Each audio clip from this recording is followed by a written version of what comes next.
Guruvakyang sushinmayang viparito bhaveta japa sohang iti prapto mantro yoga sah uchyate. The importance of jap has been known from the very ancient times in the sadhak community and is known to be as old as the Upanishads. Jap holds the very key to unlock our consciousness and is viewed as supreme, more than all other spiritual karma. It is the esoteric science of sound. To pronounce a word is to evoke a thought and bring it out into the present. The human speech has tremendous magnetic potency. Words are either benevolent or malevolent, according to the hidden influences attached by the divine wisdom to their elements. That is, the letters which compose them and the numbers correlative to these letters. In Sanskrit, as in all languages, every letter has its occult meaning and rationale. So the mantras, when chanted, produce magical effects and can create whatever is evoked. In Chinese mythology, Kan Yin Tian literally means the divine voice. This voice is synonymous to the verbum or the word of the Christians.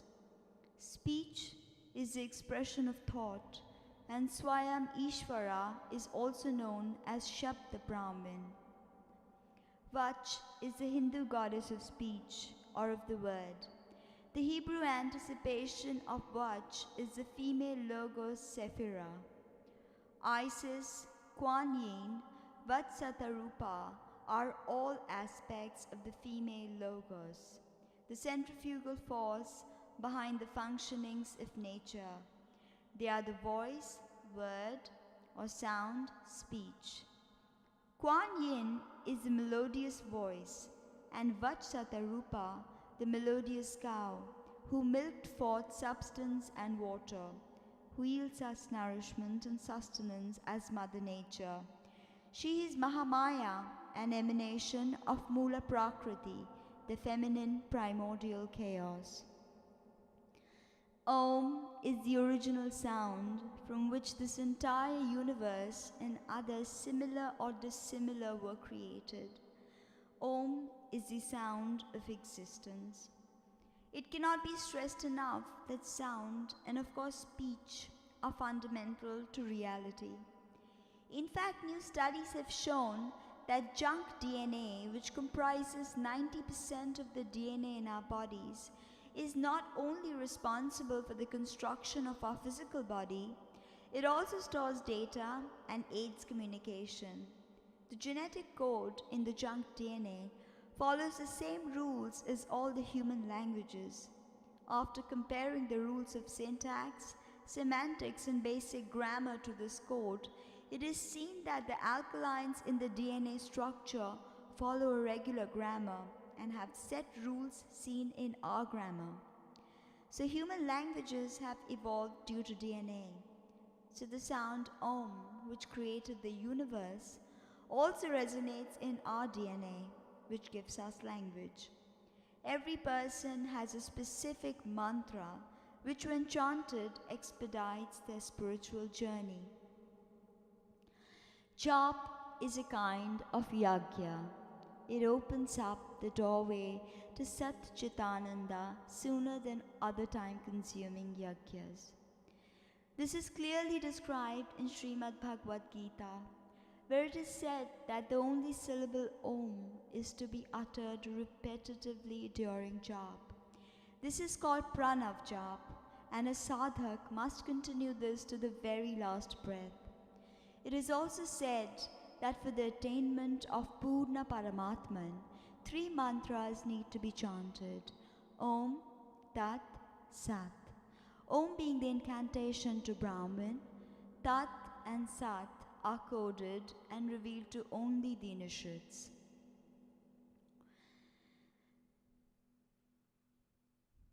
Vaikari Vach is what we utter. Vach is of four kinds according to the ancient rishis. This Vaikari Vach exists in its Madhyama, further in its Pasyanti, and ultimately in its Para or infinite form. The four principles of the great cosmos correspond to these four forms of Vach. This whole manifested solar system exists in a Shukya form in this light or energy of the Logos, which is Vach. Its image is caught and transferred to cosmic matter. Vachatarupa is of the 100 forms, or Jagat Janani. It is from this number 10, the mother, the occult cipher or naught, ever procreating and multiplying, in union with the unit one, or the spirit, which is masculine, that the whole universe proceeded. So speech has existed from time immemorial, and it is through speech that job science is practiced. Now the ultimate aim of job science is Ajapa Sadhan. Although very few yogis know the complete science of jap and Ajapa Sadhana, yet all need to look into it for regular practice. Ajapa is the very esoteric side of this Vigyan. Now let's etymologically look at the word Ajapa. Jap is the reiteration of a particular sound, word or sentence. Ajapa is the negation of jap. That is, one does not have to consciously recite anything.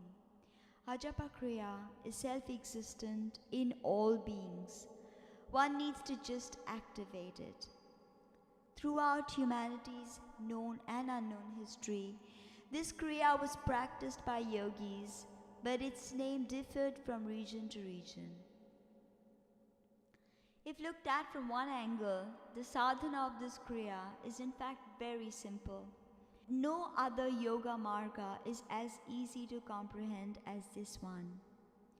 From the moment we fall out of our mother's womb, to the day our last breath leaves our body, making it cold and lifeless, the natural processes of exhalation and inhalation continue their kriya in our body.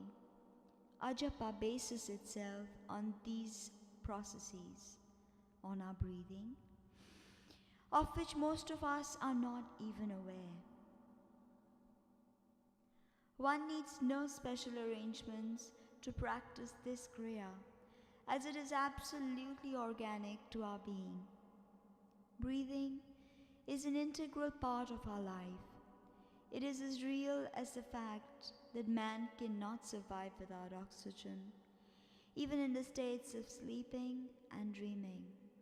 So the eternal dance of Ajapa Kriya rages on through our bodies, but most of us have not tapped into its infinite reservoir of beauty and bliss.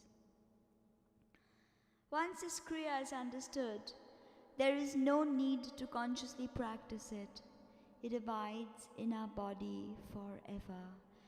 And Tattva Gyan reveals itself without any complications. Therefore, by now, it must be clear as to the ascendancy of this Kriya in the path of sadhana. But even in its profound simplicity, it is deeply cryptic, and a mystery shrouds it. The results of this practice are unlike any other exhaustive or difficult kriyas. The cosmic kriya, which is continued in all the lokas, emanating from the heart chakra of Paramatman, Ajapa is the terrestrial manifestation of that kriya in the human body. It's known by many names: Ajapa Gayatri, Hamsa Vidya, Atma Mantra, and Prana Yagya throughout the Buddhist, Puranic, and Tantric sects.